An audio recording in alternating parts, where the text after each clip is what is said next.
उनके अपने चर्च हैं, ईसाइयों के एक सिस्टम है बस। मुसलमानों के यहाँ अपनी उनकी मस्जिदें हैं बस। जितनी विविधता, जितना लचीलापन, जितनी फ्लेक्सिबिलिटी इस हिंदू समाज में है,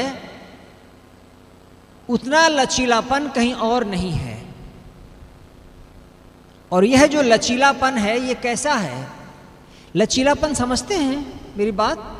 जैसे आप एक रबर गेटिस ले लें और रबर को आप खींचें तो फैलती चली जाती है, उसमें लचीलापन है। प्लास्टिक की कोई चीज़ हो, लोहे की कोई चीज़ हो, उससे आप खींचे वो टूट जाएगी, बढ़ेगी नहीं। हिंदू समाज का जो लचीलापन है, इसके नाते यह इतना दूर तक आ पाया है।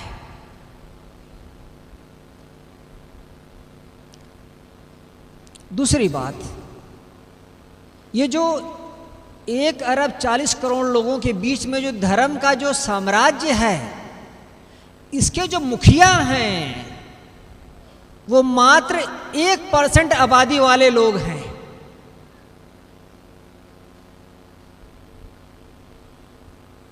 जितने मुखिया हैं वो उस वर्ग से आते हैं जो बहुत छोटा है। श्रोता तो हिंदुस्तान में सब कोई हो सकता है, वक्ता और कथाकार सब कोई नहीं हो सकते आज के तारीख में भी। आप आइए, पैर छुइए, मंदिरों में दान पात्र भरिए, जहां बैठ जाओ वहां लंगर कर लो और चुपचाप निकल जाओ। व्यास गद्दी की तरफ देखने की हिम्मत नहीं करना। व्यास गद्दी पर वही बैठेगा जिसको हम बैठाते रहे हैं। तुम श्रोता हो। तो तीसरी बात जो निकल करके आती है वो ये, इतना बड़ा समाज, इतना पैसा।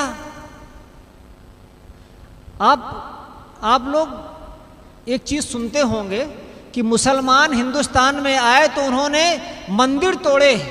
तो आप लोगों को बड़ा कष्ट होता है सुन करके, हमें भी होता है। मंदिर क्यों तोड़ने लग गए? समाज का, जनता का जो धन होता था वो पूरा का पूरा मंदिरों में जमा होता था,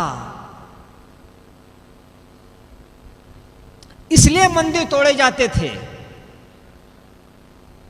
इसलिए मंदिरों को लूटा जाता था। अगर मंदिर में सिर्फ एक पत्थर की मूर्ति होती तो उधर मुसलमान देखते भी नहीं। और जानते हैं, जब राजा को पैसा चाहिए होता था तो मंदिर के महंत के पास जाता था। आप पैसे दे दे करके गरीब बने रह गए और हिंदुस्तान के मंदिर पैसे पा पा करके अमीर हो गए। आप ही का पैसा है।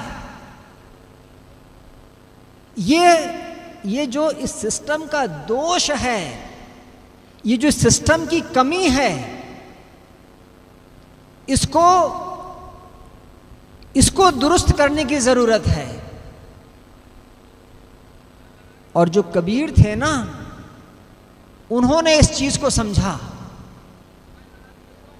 दूजा कबीर, राजस्थान में एक लेखक हैं विजयदान देथा, अब वो नहीं रहे, मर गए। नामी लेखक हुए विजयदान देथा। उन्होंने कहानी लिखी है दूजो कबीर। दूजो कबीर माने दूसरा कबीर। ये जो कबीर है ये थोड़ा दूसरी मिट्टी का बना हुआ है। बादशाह आता है, उसका कपड़ा खरीदना चाहता है। कबीर कहता है मैं जुलाहा हूं और ये जो कपड़ा बुनता हूं अपनी मौज के लिए बुनता हूं। उसमें वो बेल बूटे बनाता है, श्रृंगार करता है, पहाड़ बनाता है, पेड़ बनाता है, मस्ती में बनाता है। बादशाह कहता है तुझे इतना पैसा अब तक किसी ने नहीं दिया होगा जितना मैं दे सकता हूं। उसने कहा मुझे तो पैसा चाहिए नहीं, मेरी तो मौज है, मैं उसके लिए बनाता हूं। राजा डराता है, वो कहता है अगर कबीर डराने से डर जाए और खुश करने से खुश हो जाए तो कबीर कैसा है? और राजा उसके सारे कपड़ों को फाड़ करके फेंक देता है। कबीर फिर सुई धागा लेकर के बैठता है और फिर उन सारे कपड़ों को वैसे वैसे बुनता चला जाता है। ये है कबीर, जो किसी के खुश करने से खुश नहीं होता और किसी के डराने से नहीं डरता।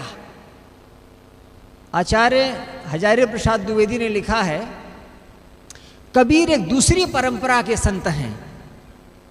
एक वो परंपरा है जो मंदिर, मस्जिद, घंटा, घड़ियाल, किताब, जात पात इन सब से आती है। और कबीर उस परंपरा से आते हैं जहां पर घंटा घड़ियाल नहीं है, जहां पर मंदिर मूर्ति नहीं है, जहां पर कोई पुस्तक नहीं है, जहां पर कोई जाति आधारित ऊंच नीच नहीं है, आदमी है, बस इतना पर्याप्त है कबीर के लिए। और कबीर जब आदमी को पाते हैं तो आदमी की ही चर्चा करते हैं, कहीं उसमें परमात्मा की गुंजाइश नहीं आती। भाई रे दुई जगदीश कहाँ ते आया, संतों देखत जग बौराना, अवधू कुदरत की गति न्यारी, बाबू ऐसो है संसार तिहारो, साधो ये मुर्दों का गांव, साधु है, बाबू है, अवधूत है, योगी है, इन सब की चर्चा करते हैं। एक लेखक ने लिखा है कि कबीर की वाणियों में लगभग 30 तरह के संबोधन पाए जाते हैं और ये सारे संबोधन आदमी के हैं, एक भी परमात्मा को नहीं। और जब कबीर आदमी को पाते हैं तो प्रश्न पर प्रश्न करते हैं। लिंडा हेस अमेरिका की एक लेखिका है, उसने लिखा है, Kabir acts like a boxer. Kabir एक मुक्केबाज की तरह मुक्के पर मुक्का मारते हैं। जब वो प्रश्न करना शुरू करते हैं तो पंडित और मौलवी दोनों सिर पर पैर रख करके भाग जाते हैं। हिंदुस्तान का धर्म एक मरुस्थल जैसा है, यहां किसी को छाह नहीं है। और कबीर जैसे लोग एक दुर्घटना से पैदा हो जाते हैं। मैंने क्या कहा? कबीर जैसे लोग एक दुर्घटनावश पैदा हो जाते हैं। नहीं तो ये सिस्टम इस तरीके से डेवलप किया गया है, इस तरीके से बनाया गया है कि कबीर जैसी कोई दुर्घटना दोबारा ना होने पाए। अभी की जो सरकार है और जो सरकार का जोर है, आप देखते हैं कैसा है। चित्रकूट के एक अंधे साधु को इस देश का सबसे बड़ा साहित्य का सम्मान दिया गया। रामभद्राचार्य जी महाराज को साहित्य का सम्मान दिया गया, सबसे बड़ा साहित्य सम्मान। कोई लेखक नहीं मिला। एक ऐसे आदमी को सम्मान दे रहे हो जिसने कुछ नहीं लिखा, सिर्फ और सिर्फ कथा वाचन किया जीवन भर। सरकार ऐसे लोगों को प्रमोट कर रही है। अभी हमारे साहब कहते थे, जाओ इनको सब कुछ दो और उसमें थोड़ा सा जहर अंधविश्वास का देते जाओ, कट्टरता का, हिंदूवाद का, ये थोड़ा थोड़ा रस चुआते जाओ। इनको बताते जाओ कि मुसलमानों ने मंदिरों के साथ क्या किया। कितनी बड़ी आबादी को मंदिरों में जाने की अनुमति थी आज से 70 साल पहले। गरीब आदमी का मंदिर गरीब होता था, अमीर आदमी का मंदिर अमीर होता था। अमीरों के मंदिरों को तोड़ा जाता था तो कोई गरीब नहीं बोलता था, क्योंकि उसको वहां जाने की अनुमति नहीं थी। सोमनाथ के मंदिर में 6 टन सोना लूटा गया। Can you imagine? आप सोच सकते हैं 6 टन सोना।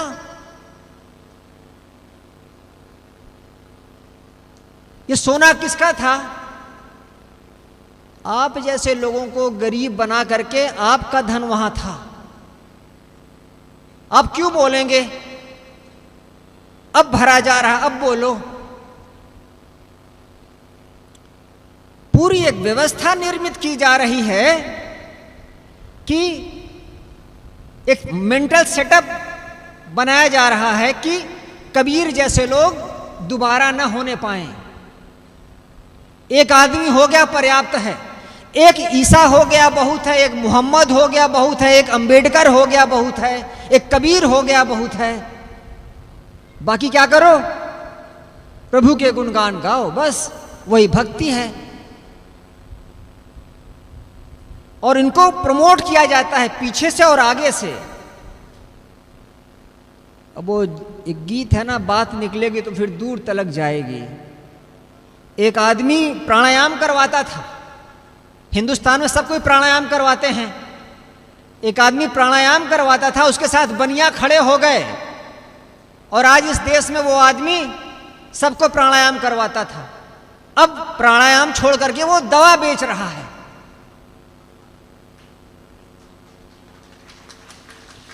प्राणायाम करवा करके प्रीतम नगर में जितेंद्र साहब बन सकते हो, स्वामी नहीं बन सकते, हम जानते हैं। लेकिन अगर जनता मूढ़ हो तो उसी आदमी को कल भारत रत्न भी दिया जा सकता है। और जिस आदमी को भारत रत्न दिया जाना चाहिए था, वो आदमी अभी चुपचाप मर गया, उसके बारे में चर्चा नहीं किया किसी ने। कबीर विचार गोष्ठी का मतलब ये नहीं है सनात साहिब जी कि कबीर की माँ कौन थी, कबीर का पिता कौन था, कबीर की पत्नी कौन थी। वो तो फर्जी बातें हैं, वो तो एक धुंध क्रिएट की जा रही है कबीर के चारों तरफ, इसलिए ताकि एक दूसरा कबीर उत्पन्न न होने पाए। 60 बरस 70 बरस तक कोई ये खोज करता रहे कबीर की माँ कौन थी, कबीर का पिता कौन था। भाई इसका क्या मूल्य है? कौन किसका पिता है? अपने बाप का नाम मत पता है, वही बड़ी बात है। असली है कि नहीं ये भी नहीं शंका है।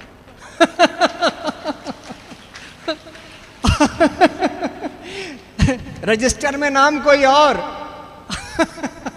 पूछो मां से कोई और, उसके बारे में निर्णय नहीं है। और एक 600 साल पहले के आदमी के बारे में हम चर्चा करके समय बर्बाद करें? जो असली मुद्दा है उस मुद्दे तक आना है कि ये जो कबीर जैसी दुर्घटनाएं हैं ये होती रहें, ये होती रहें, कबीर जैसे लोग होते रहें। ये जो मुक्त हवा का झोंका था तू, किसी ने लिखा है कबीर के लिए। हम एक बार मैं यहां पर बैठा हुआ था तो एक संत ने कहा, जब कबीर का नाम लो तो ये बोलो संत सम्राट सदगुरु कबीर साहेब, बिना इसके उनका नाम ना लो। मैंने कहा बच्चा जब अपनी मां को बुलाता है तो मां ही कहता है मारे, और कुछ नहीं बोलता। सिर्फ और नाम में साहेब जोड़ दें, नाम में सदगुरु जोड़ दें, इससे कोई बड़ी बात नहीं होती। कबीर एक व्यक्ति नहीं, कबीर एक विचारधारा है,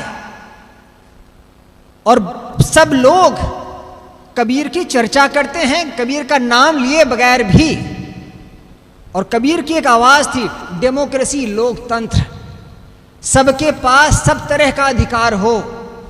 राजा बनना चाहो राजा बनो, पंडित बनना चाहो पंडित बनो, जुलाहा बनना चाहो जुलाहा बनो। यही कबीर 600 साल पहले कहते थे, और यही हिंदुस्तान में आज की तारीख में हो रहा है। तो यह हिंदुस्तान का समाज है, इसमें अप भी है, इसमें डाउन भी है, इसमें गिराव भी है, इसमें उठान भी है। हमें उठान को ही आगे उठाना है। इस अवसर पर आपने मुझे अपनी बात कहने का अवसर दिया, आपको बहुत बहुत धन्यवाद। आप सभी को प्रणाम करते हुए मैं अपनी बात को यहीं पर विराम देता हूँ। हमारे साथी सम्मानीय श्री देवेंद्र साहिब जी ने बहुत सुंदर बात कही कि कबीर दुर्घटना से पैदा हो गए, अब ऐसा कुछ क्रिएट किया जा रहा है कि वो दुर्घटना पुनः न हो। मैं कहूँ पिछलग्गू बन करके आप कबीर पैदा नहीं कर सकेंगे। जब तक आपकी निष्पक्ष दृष्टि न होगी, जब तक आपकी होश पूर्ण दृष्टि न होगी तब तक आप सही और गलत का विवेचन नहीं कर सकेंगे। और यही दृष्टि, यही आँख कबीर दे रहे हैं। तो कितने लोग उन्हीं को परमात्मा भगवान बना करके बैठा दिए।